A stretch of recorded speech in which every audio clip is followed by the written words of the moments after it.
Okay. Hello, and welcome to the MusicMaster webinar for session filters versus clock filters.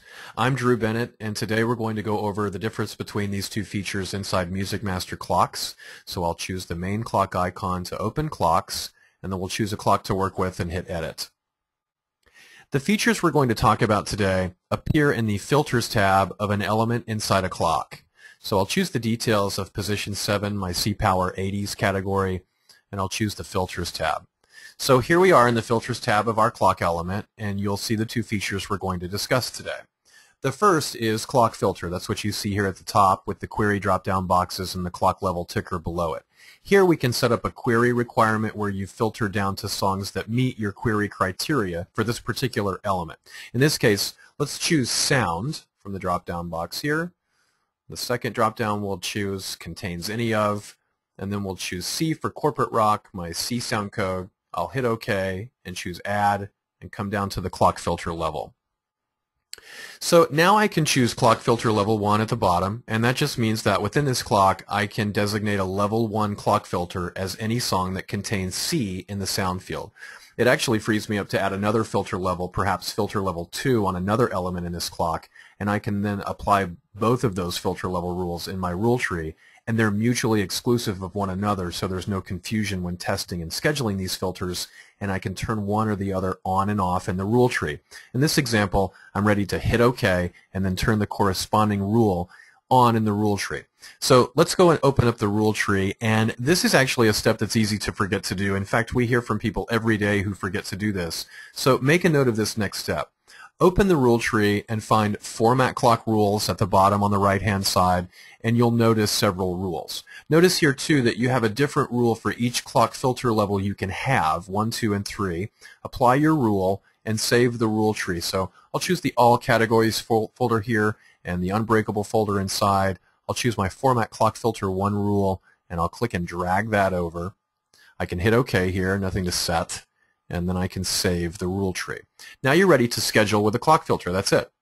A session filter is different, and so we'll head back to clocks for a minute, and I'll show you where that is set up.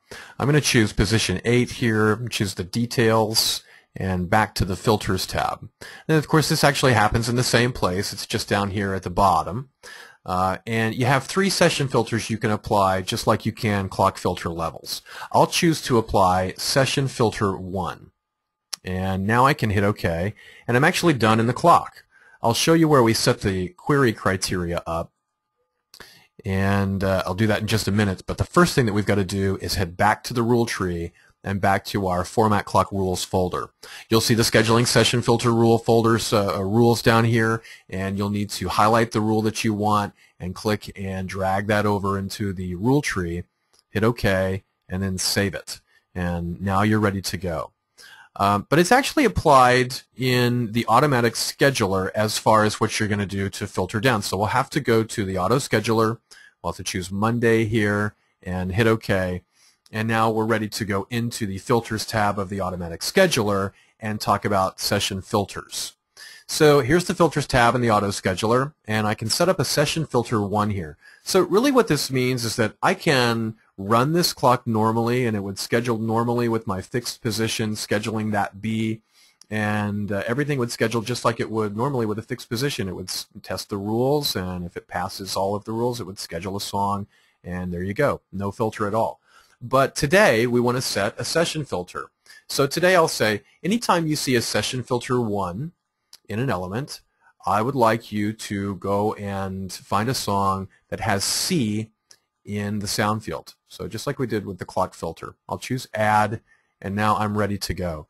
You can head back to this Session tab, and you'll see this little guy down here. It'll say Session Filters are active. That's just a note to you to let you know that there is a filter live in the Session Filters tab, and if you want to use that, you can. You can hit OK and schedule that, but if you want to get rid of it, there's your note to go over to the Filters tab and address that. So now that I have set the session filter, I'm ready to schedule the 12 a.m. hour, and we'll see how we did. And while we schedule that 12 a.m. hour, I'll talk a little bit about the differences. So there's a major difference between clock filters and session filters. You know, clock filters can be set in a clock, and every time that clock schedules, the filter is tested for and obeyed via the rule you set in the rule tree. Of course, you can take that rule out if you'd like to, but that filter is always going to be there, and it's always going to be set to the criteria that you gave it. Session filters can be designated in a clock, but they only get tested and applied when you set the query criteria in the auto scheduler just before you schedule the day. And you can change that filter anytime you want to. So a session filter 1 could be a sound code contains C one day and a sound code contains P another day. So you can see here that these two elements both scheduled. We'll hit OK and see what we get out of the deal. I'm going to open up our log, and what we hope is that the element C and the element B at the beginning of my clock both have a C in sound code. So let's scroll over and take a look at our sound code and make sure that 2 C's got scheduled. So there they are, the 2 C's for corporate rock that got scheduled as these two elements, C and B, in my 12 a.m. hour. So there you go with session filters and clock filters. That's the difference. If you have any questions on this or any MusicMaster feature or function, please contact your assigned music scheduling consultant, and happy scheduling.